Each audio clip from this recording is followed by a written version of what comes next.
Assalamualaikum warahmatullahi wabarakatuh. Alhamdulillahi rabbil alamin. Wassalatu wassalamu ala ashrafil anbiya'i wal mursalin Sayyidina Muhammadin wa ala alihi wa sahbihi ajma'in. Rabbi syrah li sadri wa yassir li amri wahlul uqdatan min lisani yafqahu qawli. Subhanaka la ilma lana illa ma 'allamtana innaka antal alimul hakim. Allahumma aftah alaina hikmataka wa anshur alaina min khazaini rahmatika ya arhamar rahimin. Allahumma la sahla illa ma ja'altahu sahla wa anta taj'alul hazna idza syi'ta sahla bi rahmatika ya arhamar rahimin. Alhamdulillah, puji beserta syukur kita panjatkan kehadirat Allah Subhanahu wa taala yang telah begitu banyak menganugerahkan kepada kita berbagai kenikmatan, utamanya nikmat iman, nikmat Islam, nikmat sehat, nikmat panjang umur, sehingga alhamdulillah pada kesempatan siang hari ini kita bisa berangkat dari kantor kita, dari pekerjaan kita menuju Masjid Jami Al-Ihsan dalam rangka untuk melaksanakan ibadah sholat asar, sholat duhur berjamaah. Mudah-mudahan ibadah kita dan juga ibadah-ibadah yang lainnya semuanya diterima oleh Allah Subhanahu wa taala dan dilipat gandakan pahalanya oleh Allah Subhanahu wa taala. Amin ya Allah ya rabbal alamin. Salawat beriring salam semoga tetap tercurah limpahkan kepada junjungan kita, yakni Habibana wa Nabiyana wa Maulana Muhammad sallallahu alaihi wasallam, kepada keluarganya, pada para sahabatnya, hingga umatnya sampai akhir zaman. Mudah-mudahan kelak di yaumil akhir kita mendapatkan syafaatnya, kita ada dalam barisannya Rasulullah sallallahu alaihi wasallam menuju surganya Allah Subhanahu wa taala. Amin ya Allah ya rabbal alamin. Para jamaah salat duhur yang dirahmati Allah, izinkan pada kesempatan siang hari ini saya untuk menyampaikan kultum atau kajian zuhur yang judul pada hari ini yaitu 4 strategi setan. Para jamaah yang dirahmati Allah, sebagaimana telah kita ketahui bahwa setan itu telah bertekad dengan sungguh-sungguh dia akan menghalangi kita dari jalan Allah Subhanahu wa taala, dari jalan Allah yang lurus. Setan akan terus menyesatkan kita agar keluar dari jalan Allah Subhanahu wa taala. Di dalam surat Al-A'raf ayat 16 dan 17 disebutkan, qala fabima aghwaytani la'aqudanna lahum siratakal mustaqim. Iblis atau setan itu berkata, karena engkau telah menghukum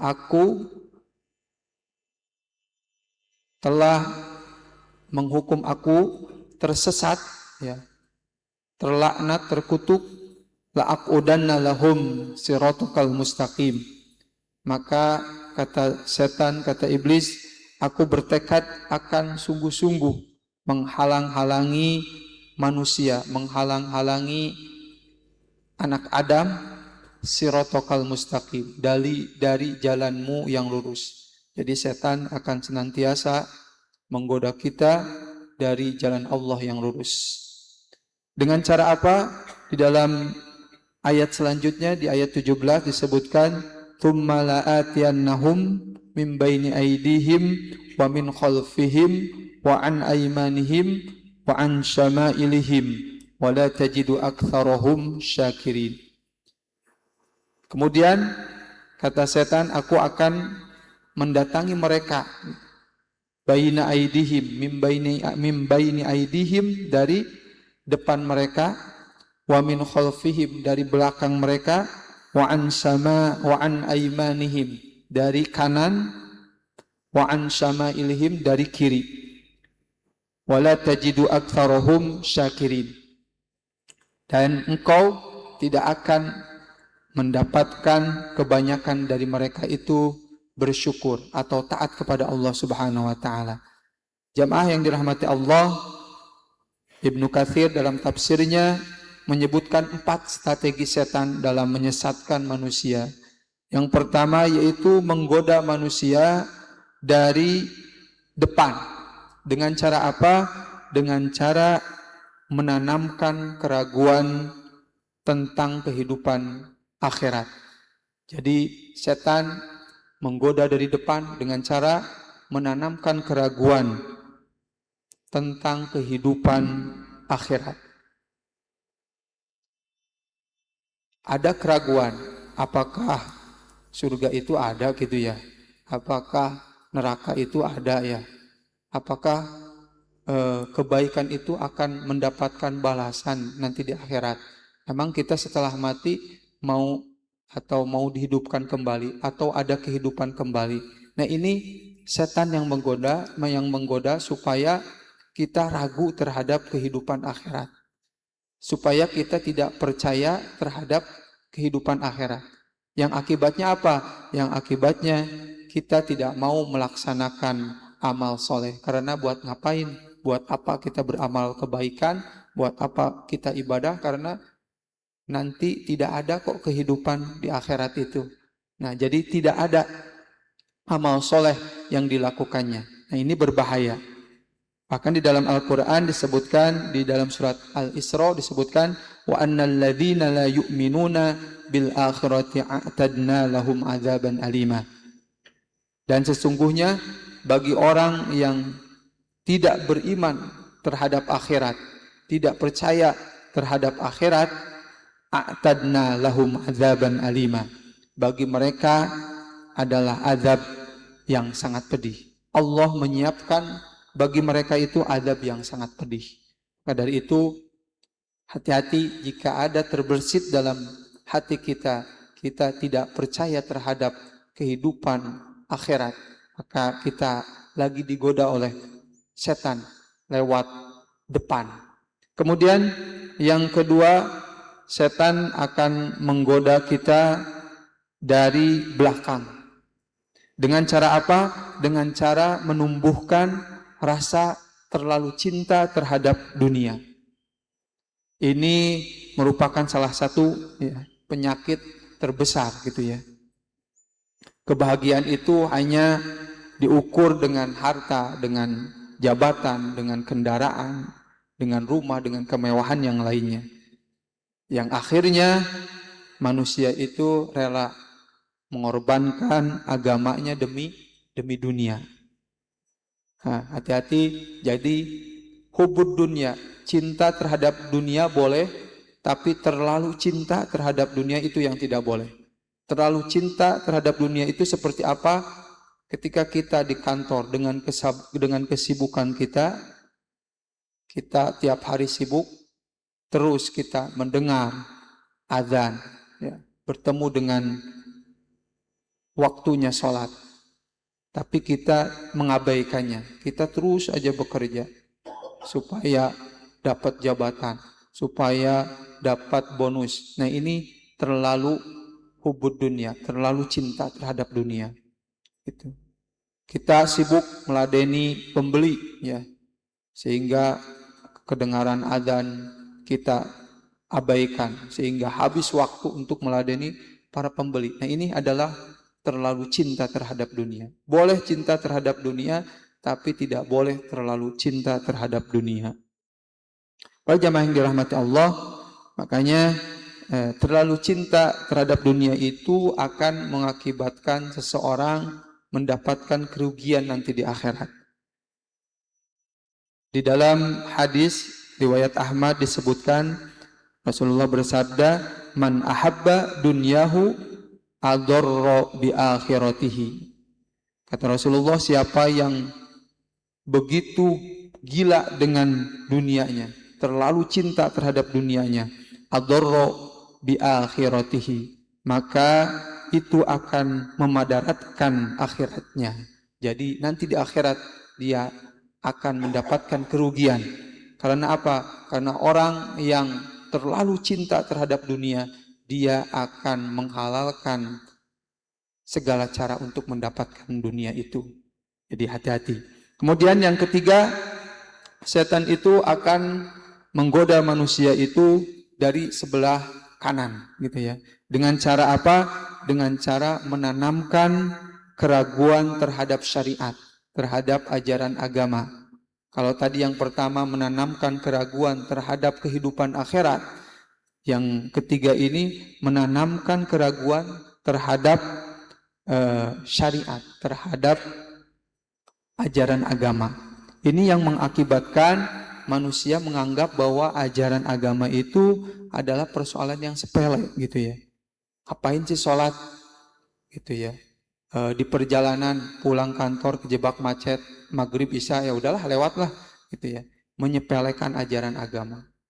Ngapain sih ribet mencucikan najis? Kalau najis itu mukhafafah harus memercikan air.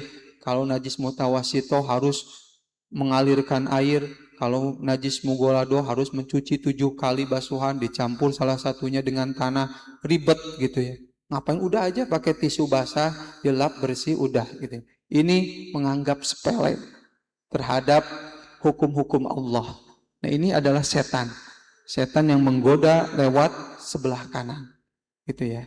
Padahal Allah Subhanahu wa taala membuat hukum-hukum, membuat aturan-aturan itu pasti di balik itu ada hikmah.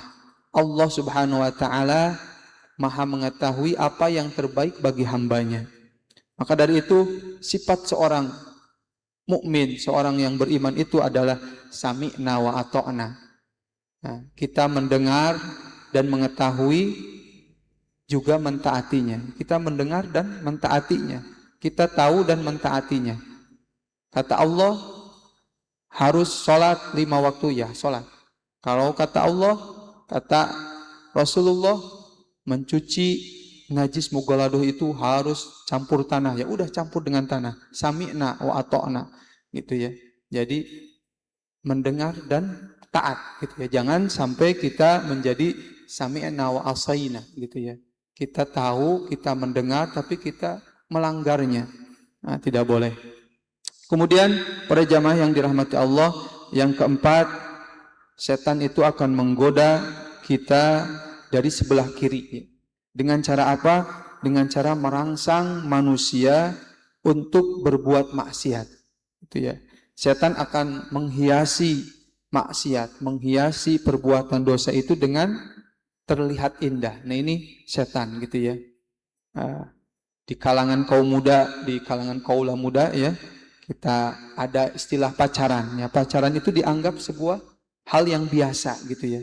Kalau tidak pacaran ya hidup itu akan kurang indah, gitu ya, kurang bahagia, gitu ya. Nah, ini setan sengaja, gitu ya. Perbuatan-perbuatan maksiat, perbuatan-perbuatan dosa dihias jadi terlihat indah, gitu ya. Kalau tidak melakukan pacaran, kayaknya kurang indah ini hidup ini, gitu ya. Nah, ini adalah setan. Kemudian gibah, gitu ya. Gibah dianggap hiburan. Apalagi sekarang ini banyak kafe-kafe. Ya, kalau nggak gibahin orang, karena kayaknya nongkrong-nongkrong di kafe juga kurang rame, gitu ya. Kurang apa ya? Kurang rame, kurang bahagia, gitu ya. Kurang senang-senang, gitu ya. Nah, ini adalah setan. Setan bagaimana mengemas ya kemaksiatan atau dosa itu jadi terlihat indah, gitu ya. Nah, ini tidak boleh, gitu ya. Menutup aurat juga sama, gitu ya. Menutup aurat juga sama nih. Kalau tidak buka aurat ya tidak mengikuti tren ya, ketinggalan zaman, tidak modis. Nah, ini setan ya. Setan berusaha untuk menghias ya kemaksiatan atau dosa itu menjadi indah. Nah, ini adalah setan yang menggoda kita lewat sebelah kiri. Para jamaah yang dirahmati Allah. Nah, padahal setiap perbuatan yang kita lakukan, ya, setiap dosa sekecil apapun itu akan dipertanggungjawabkan nanti di akhirat. Itu akan dibalas ya nanti di akhirat. Faman ya'mal mithqala dzarratin khairan yarah wa man ya'mal mithqala dzarratin syarran yarah, ya. Sekecil apapun kebaikan maka kita akan melihat balasannya. akan ada balasannya. Begitu juga sekecil apapun ya kemaksiatan dosa kita, maka kita akan melihatnya, akan melihat balasannya, akan mendapatkan balasannya. Oleh karena itu hati-hati, kita jangan sampai tergoda oleh setan ya yang berada di sebelah kiri kita gitu ya. Maka dari itu para jamaah yang dirahmati Allah ya. Jadi kesimpulan pada kajian zuhur hari ini ada 4 strategi setan gitu ya. Yang pertama yaitu menggoda dari depan, menanamkan keraguan tentang kehidupan akhirat. Nah, maka penangkalnya yaitu kita perkuat iman kita gitu ya, terutama iman kepada hari akhir. Kemudian yang kedua, setan itu menggoda dari belakang ya. Dengan apa? Dengan menumbuhkan hubud dunia, terlalu cinta terhadap dunia. Ya, maka cara mengatasinya apa? Dengan cara jangan menjadikan dunia ini sebagai tujuan utama kita. Kemudian yang ketiga, setan itu menggoda dari sebelah kanan. Dengan apa? Dengan menanamkan keraguan terhadap syariat, terhadap ajaran Islam. Maka solusinya adalah kita harus mempelajari ilmu agama agar kita tidak ragu-ragu lagi terhadap syariat agama. Kemudian yang keempat, setan itu menggoda dari sebelah kiri dengan cara apa? Merangsang manusia untuk berbuat maksiat. Mendesain maksiat itu menjadi sebuah keindahan. Nah, ini hati-hati. Nah, setan akan selalu berusaha agar kita terus tersesat.